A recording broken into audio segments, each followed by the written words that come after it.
नमस्कार दोस्तों, कैसे हैं आप सभी। स्वागत है आप सभी का एक बार फिर से आपके अपने इस YouTube platform learn nursing concept के अंदर। जी हाँ दोस्तों, वीडियो की इस कड़ी के अंदर आज मैं लेकर आया हूँ आपके लिए एक बहुत ही important topic, stages of anaesthesia. जी हाँ दोस्तों, क्या होता है एनेस्थीसिया, कितनी स्टेजेज होती है और कौन कौन सी स्टेज होती है एनेस्थीसिया के अंदर, एनेस्थीसिया की डेफिनेशन क्या होती है, सर्जरी कौन से स्टेज के अंदर करते हैं, डेंजरस कौन सा स्टेज होती है, सारी डिटेल अपन इस वीडियो के लेक्चर के अंदर पढ़ेंगे। तो वीडियो के अंत तक जरूर बने रहेगा।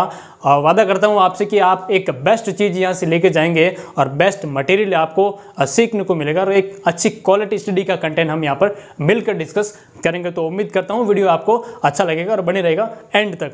तो देखिए, एनेस्थीसिया की स्टेजेस की बात करें तो यहाँ पर वर्ड लिखा है एनेस्थीसिया। क्या होता है एनेस्थीसिया, तो इसकी सिंपल एक नॉर्मल डेफिनेशन की बात करें दोस्तों, तो एनेस्थीसिया क्या होता है आपका। एनेस्थीसिया एक ऐसी स्टेज होती है जहां पर पेशेंट की टेम्परेरी लॉस किया जाता है पेन सेंसेशन को। ध्यान से सुनिएगा, anaesthesia is a state of temporary loss of patient pain sensation, patient awareness, consciousness for the medical purpose. बहुत ही सिंपल डेफिनेशन है कि एक ऐसी स्टेज होती है जहां पर पेशेंट का टेम्परेरी पेन का सेंसेशन को कम किया जाता है, loss of pain sensation, loss of patient consciousness, patient awareness, और किसके लिए, मेडिकल पर्पस के लिए। फॉर एग्जांपल आपकी किसी की मेजर सर्जरी हो रखी है या किसी डायग्नोसिस पर्पस के लिए किसी टिश्यू की बायोप्सी लेनी हो, तो वहाँ पर पेशेंट को पेन ना हो, दर्द ना हो, सर्जरी कर रहे हैं तो पेशेंट को दर्द फील ना हो, उसके लिए स्पेशल टाइप की कुछ मेडिसिन होती हैं, उसका यूज़ करते हुए एक स्टेट प्रोड्यूस की जाती है, जिसको अपन किस नाम से जानते हैं, आपके एनेस्थीसिया के नाम से जानते हैं। मतलब सिंपल कहें तो बेहोश करने की दवाई। और ये एनेस्थीसिया प्रोड्यूस करने के लिए जो स्पेशल टाइप्स की जो ड्रग्स होती है उनको अपन एनेस्थेटिक एजेंट के नाम से जानते हैं। एनेस्थेटिक एजेंट आपके यूज़ किए जाते हैं, बहुत अलग अलग टाइप के होते हैं, जो अभी अपन एक बार पढ़ लेंगे इसको भी। पूछा जाता है कि कितनी स्टेज होती है, बहुत सारी स्टेज होती है, तो अपन फर्दर इस वीडियो में पढ़ेंगे। देखो, एनेस्थीसिया का कभी कभार पूछा जाता है कि इसका यूज़ सबसे पहले किसने किया। तो एक डॉक्टर थे जिनका नाम था आपके डॉक्टर विलियम टी.जी. मॉर्टन। हम यहाँ पर उसका नाम लिखते हैं डॉक्टर विलियम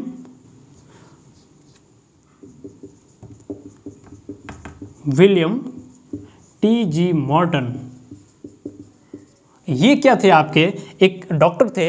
इन्होंने क्या किया, किसी पेशेंट के अंदर लगभग 1846 के अराउंड इन्होंने किसी पेशेंट के अंदर नेक की वेस्कुलर सर्जरी करने के लिए, बहुत बड़ी कॉम्प्लिकेटेड सर्जरी थी, उन्होंने सल्फ्यूरिक ईथर का यूज़ करते हुए एनेस्थीसिया को प्रोड्यूस किया और उस पेशेंट की सर्जरी की लगभग 1846 के अराउंड। और जब उन्होंने इस टाइप का यूज़ किया, उस सर्जरी को सक्सेस किया with the help of anaesthesia, वहीं से इसका चलन बढ़ा। और ये जो आपके विलियम टी.जी. मॉर्टन है, इनको फादर ऑफ एनेस्थीसिया के नाम से भी जाना जाने लगा। तो इनको अपन क्या कहेंगे, ये क्या है आपके, ये क्या है, that is the father of anaesthesia. आपको एग्जाम्स के अंदर पूछा जा सकता है कि फादर ऑफ एनेस्थीसिया कौन है, आपको क्या आंसर लिखना है, विलियम टी.जी. मॉर्टन। इन्होंने 1846 के अराउंड एक सर्जरी की थी सल्फ्यूरिक ईथर का यूज करते हुए। अब देखते हैं कि कौन कौन सी ऐसी मेडिसिन होती है, ड्रग्स होती है जो आपके एनेस्थीसिया का इफेक्ट प्रोड्यूस करती है। शॉर्ट बाय वन एक बार देखते हैं। उसको अपन कहते हैं एनेस्थेटिक एजेंट। एनेस्थेटिक एजेंट के नाम से अपन जानते हैं। कौन कौन से होते हैं एक बार अपन वो भी देख लेते हैं। फॉर एग्जांपल बात करें तो आपके नाइट्रस ऑक्साइड होता है, सबसे पहला एग्जांपल नाइट्रस ऑक्साइड। ये भी एक जिसको अपन लाफिंग गैस के नाम से जानते हैं। और दूसरा अपन बात करें, आपने सुना होगा प्रोपोफॉल का नाम सुना होगा, केटामिन का नाम सुना होगा। नेक्स्ट अपन कह सकते हैं प्रोपोफॉल,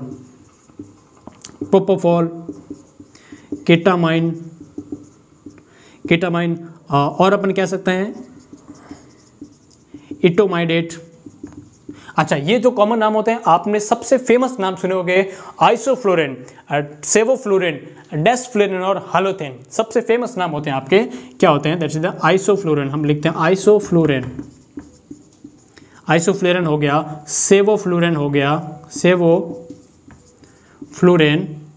अगेन डेस्फ्लोरेन, देन अगेन हालोथेन। ये क्या होते हैं दोस्तों, आपके एनेस्थेटिक एजेंट होते हैं जिनका यूज करके क्या प्रोड्यूस किया जाता है, आपके एनेस्थीसिया, मतलब बेहोश किया जाता है। ये बेहोशी की सारी दवाई होती है, बहुत सारी जैसे बेंजोडाइज़ेपिम होती हैं जो सेडेटिव का काम करती हैं, वो भी एज एनेस्थीसिया होती है। तो कौन कौन सी दवाई होती है, nitrous oxide, propofol, ketamine, etomidate, isoflurane, sevoflurane, desflurane और हालोथेन। अच्छा, ये होती है नॉर्मल एनेस्थेटिक एजेंट। यहाँ पर क्वेश्चन आपको क्या पूछेगा, आपने एग्जाम्स दिया होगा, आपको पता होगा ये जो थे आपके मेजर आइसोफ्लोरेन, सेवोफ्लोरेन, डेस्फ्लोरेन, इनको क्या कहा जाता है, ये लिक्विड फॉर्म के अंदर होती है और इनको एक मशीन होती है जिसको अपन एनेस्थीसिया मशीन के नाम से जानते हैं। और उस एनेस्थीसिया की जो मशीन होती है उसके अंदर अलग अलग चैम्बर्स होते हैं, अलग अलग चैम्बर्स होते हैं और उन चैम्बर्स के अंदर ये सारे ड्रग्स क्या करती है, अलग अलग चैम्बर, पर्टिकुलर ड्रग्स का पर्टिकुलर चैम्बर होता है, उसके अंदर इनको फिल किया जाता है और उनकी वेपर फॉर्म बनाई जाती है, इनको भाप बनाया जाता है, वेपर फॉर्म बनाई जाती है और पेशेंट को इनहेलेशन मेथड के थ्रू पेशेंट के अंदर दवाई दी जाती है और पेशेंट को सेडेट किया जाता है और वेपर फॉर्म के अंदर उन चैम्बर के अंदर डाली जाती है, वेपर फॉर्म प्रोड्यूस बनाई जाती है, इसलिए उनको वेपोराइजर के नाम से अपन जानते हैं। आपको एग्जाम्स के अंदर फोटो देके भी पूछ सकते हैं कि वेपोराइजर कौन सा होता है, तो आपको पहचानना होता है, चैम्बर होते हैं। अब कौन से चैम्बर के अंदर इनका कलर कोडिंग बहुत इंपॉर्टेंट होता है दोस्तों, जो आपको याद में रखना है। अब कलर कोडिंग की बात करें तो देखिए, कभी कभार पूछा जाता है कि ये जो आइसोफ्लोरेन होता है इसका कलर कैसा होता है। आइसोफ्लोरेन की कलर कोडिंग की बात करें तो इसका वेपोराइजर का कलर कैसा होता है, आपके पर्पल कलर होता है। आइसोफ्लोरेन का कैसा होता है, that is the purple vaporiser. Purple colour का वेपोराइजर किसका होता है, आपके आइसोफ्लोरेन का होता है। वहीं अपन बात करें दैट इज द सेवोफ्लोरेन। सेवोफ्लोरेन की बात करें तो ये कैसा होता है, आपके येलो कलर का वेपोराइजर। आपको एग्जाम्स के अंदर पूछेंगे कैसा होता है, yellow colour vaporiser. Yellow colour का किसका होता है, आपके सेवोफ्लोरेन का। वहीं पर अपन डेस्फ्लोरेन की बात करें तो डेस्फ्लोरेन का होता है दोस्तों ब्लू कलर का। कैसा होता है, ब्लू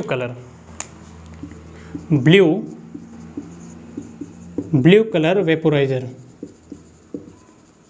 और वहीं आपके हालोथेन की बात करें तो वो होता है आपके रेड कलर का। आपका एग्जाम्स का सबसे फेमस सवाल यहीं से बनता है, हालोथेन का कैसा होता है, red colour vaporiser.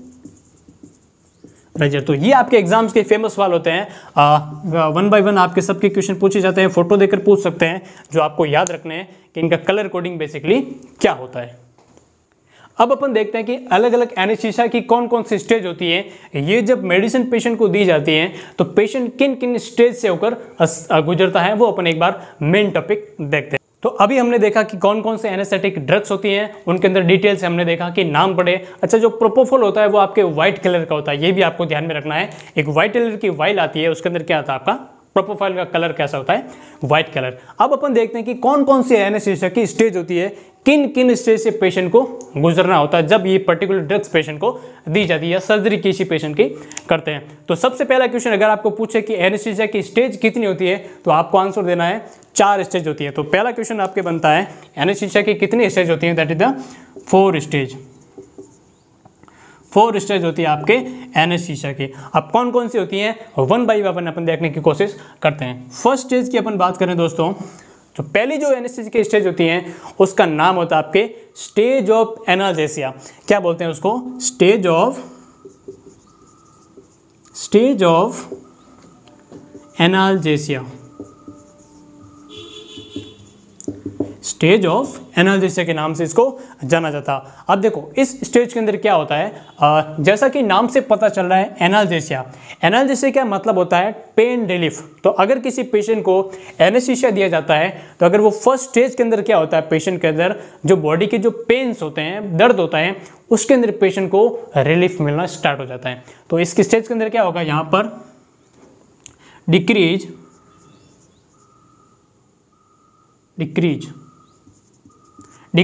Pain sensation, इसको कहेंगे डिक्रीज पेन सेंसेशन। पेशेंट के पेन के सेंसेशन सारे कम हो जाते हैं। अच्छा, यहाँ पर पेशेंट बिल्कुल कौन से स्टेज के अंदर रहता है, अब दूसरा पॉइंट बनेगा यहाँ पर पेशेंट कॉन्शियस, पेशेंट यहाँ पर बिल्कुल जागृत अवस्था में रहेगा, कॉन्शियसनेस पर कोई इफेक्ट नहीं पड़ेगा। अच्छा, जब कॉन्शियसनेस पर इफेक्ट नहीं पड़ेगा तो पेशेंट की जो मेमोरी पर कोई इफेक्ट पड़ेगा क्या? बिल्कुल नहीं पड़ेगा। तो पेन सेंसेशन डिक्रीज होते हैं विदाउट एमनेशिया या विदाउट मेमोरी इंटरप्रिटेशन, या फिर क्या पेशेंट कॉन्शियस या no memory loss. No memory loss को अपन बोला जाता है एमनेशिया, तो नो एमनेशिया। एमनेशिया, एमनेशिया का मतलब होता है no memory loss. Memory loss पर यहाँ पर कोई इफेक्ट नहीं पड़ता है। पेशेंट क्या होता है? आपके कॉन्शियस होता है। और ये जो फर्स्ट स्टेज होती है दोस्तों, ये नॉर्मली किसी पेशेंट की सर्जरी के बाद में दी जाती है। पेशेंट को एपिड्यूरल एनेस्थीसिया लगाया जाता है कैथेटर डाल के, और जहाँ पर पेशेंट को अपन देखा होगा कि पीसीए, पेशेंट कंट्रोल एनाल्जेसिया, तो उसके अंदर ये जो ड्रग्स होती हैं, जहाँ पर बीपीवेकेन, रोपीवेकेन, इस टाइप की भी बहुत सारी यूज़ करते हैं, जो पेन सेंसेशन के लिए कम करने के लिए दी जाती हैं, जहाँ पर पेशेंट क्या रहता है? बिल्कुल कॉन्शियस रहता है। ये होती है आपकी स्टेज 1। मूवमेंट करते हैं अगली स्टेज के ऊपर। सेकंड स्टेज की बात करें तो सेकंड जो स्टेज होती है वो होती है, उसका नाम होता है आपके स्टेजेज ऑफ एक्साइटमेंट। उसको बोलते हैं स्टेज ऑफ एक्साइटमेंट। एक्साइटमेंट की स्टेज जो होती है उसको अपन सेकंड स्टेज के अंदर काउंट करते हैं। अब इसके अंदर क्या होता है? देखो, जैसे किसी पेशेंट को जो ड्रग्स आपने दी थी, एनेस्थीसिया लगाया आपने, पेशेंट क्या होता है? पहले आपका फर्स्ट स्टेज के अंदर जाता है, अब आएगा सेकंड स्टेज के अंदर। और सेकंड स्टेज के अंदर क्या होता है? यहाँ पर तो पेशेंट बिल्कुल कॉन्शियस था, लेकिन यहाँ पर सेकंड स्टेज के अंदर पेशेंट की जो कॉन्शियसनेस है वो धीरे धीरे कम होना स्टार्ट हो जाएगी, और इसको अपन कहते हैं डिक्रीज लेवल ऑफ कॉन्शियसनेस। तो सेकेंड पॉइंट यहाँ पर क्या बन जाएगा आपका? Decrease level of consciousness. यहां पर कॉन्शियसनेस का जो लेवल है वो डिक्रीज होना स्टार्ट हो जाएगा। लेकिन जब पेशेंट का लेवल ऑफ कॉन्शियसनेस डिक्रीज हो जाएगा, लेकिन पेशेंट बिल्कुल अनकॉन्शियस नहीं रहेगा, पेशेंट अनकॉन्शियस नहीं हो जाएगा, सिर्फ लेवल ऑफ कॉन्शियसनेस डिक्रीज रहेगा। लेकिन जब आप पेशेंट को टच करोगे, उसको स्टिमुलस दोगे, तो पेशेंट क्या रहेगा? रिएक्टिव रहेगा। तो यहां पर सेकंड पॉइंट क्या बनेगा का? Patient reactive to any stimuli. तो दूसरा पॉइंट अपन कह सकते हैं रिएक्टिव टू स्टिमुलाई। पेशेंट क्या रहेगा? स्टिमुलाई से रिएक्ट हो जाएगा, मतलब आप उसको टच करोगे, उसको पेन सेंसेशन दोगे तो पेशेंट रिएक्ट करेगा, मूवमेंट करेगा। तो ये होता है आपका स्टेज सेकंड के अंदर, जिसको अपन स्टेज ऑफ एक्साइटमेंट के नाम से जानते हैं। यहाँ पर पेशेंट की मसल्स भी थोड़ी एक्साइटमेंट हो जाती हैं। तो यहाँ पर और सिम्टम की बात करें तो पेशेंट के जीआई सिम्टम थोड़े स्टार्ट हो जाते हैं, और जीआई सिम्टम के अंदर पेशेंट को यहाँ पर नोजिया और वॉमिटिंग होना भी स्टार्ट हो जाते हैं। इसको अपन कहते हैं nausea and vomiting. Nausea vomiting भी यहाँ पर स्टार्ट होते हैं। इसीलिए आपने देखा होगा जब किसी पेशेंट की सर्जरी के लिए प्लान किया जाता है तो पेशेंट को एनपीओ रखा जाता है, नील पल ओरली रखा जाता है। ऐसा क्यों किया जाता है? पेशेंट को खाना पीना बंद कर दिया जाता है, क्योंकि जब आप पेशेंट को एनेस्थीसिया दोगे और जब सेकंड स्टेज के अंदर पेशेंट जाएगा तो पेशेंट को क्या होगा? नोजिया होगा और वॉमिटिंग होगा। और अगर नोजिया वॉमिटिंग होता है और पेशेंट का लेवल ऑफ कॉन्शियसनेस डिक्रीज हो रहा है तो पेशेंट एस्पायरेट कर सकता है, वो जीआई सिस्टम आपके सांस वाले रास्ते में चले जाएंगे और पेशेंट क्या सकता है? डेथ हो सकती है। इसीलिए पेशेंट को एनपीओ रखा जाता है, पेशेंट को भूखा रखा जाता है, ताकि ये कंडीशन आगे कॉम्प्लिकेटेड ना हो, क्योंकि यहां पर क्या होता है? आपके नोजिया और वॉमिटिंग्स होते हैं। ये चीजें देखिए हमने आपके स्टेज ऑफ एक्साइटमेंट के अंदर। अच्छा, और यहाँ पर पेशेंट के जो रेस्पिरेशन जो होता है वो बेसिकली यहाँ पर इरेगुलर पैटर्न होना स्टार्ट हो जाता है। इसको अपन यहाँ कहेंगे इरेगुलर रेस्पिरेटरी पैटर्न जो होता है यहाँ पर थोड़ा इरेगुलर होना स्टार्ट हो जाता है। तो ये थी हमारी स्टेज सेकंड, जिसके अंदर क्या होता है? Stage of excitement. यहाँ पर लेवल ऑफ कॉन्शियसनेस कम हो जाएगी, पेन तो बिल्कुल ठीक हो जाएगा, लेकिन पेशेंट क्या रहेगा? रिएक्टिव रहेगा स्टिमुलस के प्रति। अब अपन मूवमेंट करते हैं आपके अगली स्टेजेस के ऊपर, थर्ड स्टेज के अंदर। और थर्ड स्टेज को क्या नाम देते हैं अपन? Stages of surgery, stage of surgery. तो थर्ड स्टेज को अपन नाम देंगे थर्ड स्टेज ऑफ सर्जरी। जी हाँ दोस्तों, ये वही थर्ड स्टेज है जहां पर क्या की जाती है, पेशेंट की सर्जरी की जाती है। नाम से पता लग रहा है स्टेज ऑफ सर्जरी। अब जब आपने पेशेंट का पेन कम यहां पर कर दिया और जब पेशेंट सेकंड स्टेज के अंदर आया जहां पर पेशेंट का और लेवल ऑफ कॉन्शियसनेस डिक्रीज हो गया, जैसे जैसे पेशेंट और स्टेज के अंदर मूवमेंट करेगा यहां पर पेशेंट क्या हो जाएगा, बिल्कुल ही अनकॉन्शियस हो जाएगा, लेवल ऑफ कॉन्शियस बिल्कुल डिक्रीज होगा, जिसको अपन अनकॉन्शियस के नाम से जानते हैं। तो यहां पर पेशेंट आपका है क्या हो जाएगा, आपके अनकॉन्शियस, पेशेंट अनकॉन्शियस हो जाएगा, अनकॉन्शियस हो जाएगा, बिल्कुल ही बेहोश हो जाएगा। और ये बेहोशी की स्टेज होती है जहां पर हम क्या करते हैं, आपके सर्जरी परफॉर्म करते हैं, अनकॉन्शियस बिल्कुल हो जाएगा। अच्छा, जब अनकॉन्शियस हो जाएगा और इसके अंदर क्या देखने को मिलेगा कि पेशेंट का जो बॉडी की जो जितनी भी मसल्स होती हैं, मसल्स जो होती हैं वो बिल्कुल ही रिलैक्स हो जाती है। तो यहाँ पर क्या होता है, muscle relaxation, muscle relaxation, complete muscle का रिलैक्सेशन यहाँ पर हो जाता है, डिग्री इंक्रीज हो जाती है मसल रिलैक्सेशन की, जहाँ पर आप क्या होती है, सर्जरी आराम से परफॉर्म कर सकते हो। अच्छा, यहाँ सेकंड स्टेज के अंदर हमने देखा था एलओसी डिक्रीज होता है, लेकिन पेशेंट क्या होता है, रिएक्टिव होता है स्टिमुलाई के प्रति। जब यहाँ पर पेशेंट अनकॉन्शियस हो जाएगा तो आप कितना भी स्टिमुलस दे दो, पेशेंट का कोई रिएक्शन नहीं होगा। तो एक पॉइंट हम कह सकते हैं यहाँ पर नॉन रिएक्टिव टू स्टिमुलाई, कितना भी स्टिमुलाई दो पेशेंट आपका रिएक्टिव नहीं होगा। तो ये होती है आपकी स्टेज थर्ड, जिसको अपन सर्जरी की स्टेज कहते हैं। अच्छा, सर्जरी की कहते हैं इसलिए इसको सर्जिकल एनेस्थीसिया के नाम से भी जानते हैं। इसको अपन क्या कहते हैं, सर्जिकल एनेस्थीसिया, सर्जिकल एनेस्थीसिया। जहां पर क्या होता है, अनकॉन्शियस हो जाता है पेशेंट, नॉन रिएक्टिव होता है और मसल्स क्या होती है पेशेंट की, रिलैक्स हो जाती है। अच्छा, जब यहाँ पर क्या होता है, रेस्पिरेटरी पैटर्न इरेगुलर हो जाता है, लेकिन सर्जरी वाली स्टेज के अंदर क्या होता है, पेशेंट का रेस्पिरेशन और ब्लड प्रेशर हमेशा नॉर्मल रहता है। तो एक मोस्ट इंपॉर्टेंट पॉइंट अपन कह सकते हैं, normal respiration and blood pressure.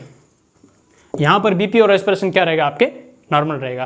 तो ये थी हमारी स्टेज थर्ड तक, लेकिन हमारा पर्पस था यहां तक देने का। लेकिन कुछ कुछ पेशेंट क्या होते हैं, बहुत ही सेंसिटिव हो जाते हैं और अगर एनेस्थीसिया की ओवरडोज हो जाती है तो पेशेंट आपकी थर्ड स्टेज से लगाकर फोर्थ स्टेज के अंदर चला जाता है, जो आपकी सबसे डेंजरस होती है। और डेंजरस कंडीशन के अंदर पेशेंट की जान भी जा सकती है, पेशेंट की डेथ हो सकती है। और उस डेंजरस कंडीशन को अपन कौन सी स्टेज में काउंट करते हैं, स्टेज फोर्थ के अंदर। और ये जो स्टेज फोर्थ होती है दोस्तों, इसको अपन कौन से नाम से जानते हैं, उसको अपन कहते हैं मेडुलरी डिप्रेशन। तो स्टेज फोर्थ की बात करें, स्टेज फोर्थ की बात करें, स्टेज ऑफ मेडुलरी डिप्रेशन, क्या कहेंगे, मेडुलरी डिप्रेशन। यहां पर क्या हो जाता है, मेडुलरी डिप्रेशन हो जाता है। हमारा क्या पर्पस था कि आपको सर्जरी करनी है, तो आप सबसे पहले पेन को कम किया। अब इससे पेशेंट सेकंड स्टेज के अंदर आएगा, सेकंड से थर्ड में आएगा, थर्ड में आएगा तो हम क्या करेंगे, अनकॉन्शियस स्टेज के अंदर पेशेंट की सर्जरी कर देंगे। लेकिन अगर पेशेंट मान लीजिए यहां पर चला गया, जो हमारा पर्पस तो नहीं था, लेकिन ओवरडोज की वजह से फोर्थ स्टेज के अंदर चला गया, इसके अंदर क्या होगा, पेशेंट के जो हार्ट का जो सेंटर होता है, पेशेंट को रेस्पिरेशन का जो सेंटर होता है, जो मेनली आपके ब्रेन के हिंड ब्रेन जो पोस्टीरियर थर्ड पार्ट होता है, उसके मेडुला ऑब्लांगेटा के अंदर होता है, वो आपके डिप्रेस हो जाएगा। और जब आपका मेडुला ऑब्लोंगेटा डिप्रेस हो जाएगा तो आपका हार्ट काम करना बंद कर देगा, आपका हार्ट स्टॉप कर जाएगा, पेशेंट का हार्ट बंद हो जाएगा, पेशेंट के लंग्स काम करना बंद हो जाएंगे, सांस लाना बंद हो जाएगा पेशेंट। और ऐसी कंडीशन के अंदर पेशेंट को क्या चला जाएगा, पेशेंट कोमा के अंदर चला जाएगा। और कोमा से पेशेंट की क्या हो सकती है, डेथ हो सकती है। तो ये जो होती है आपकी बहुत ही डेंजरस कंडीशन होती है, सबसे खतरनाक स्टेज होती है स्टेज 4, जिसको अपन किस नाम से जानते हैं, आपके मेडुलरी डिप्रेशन।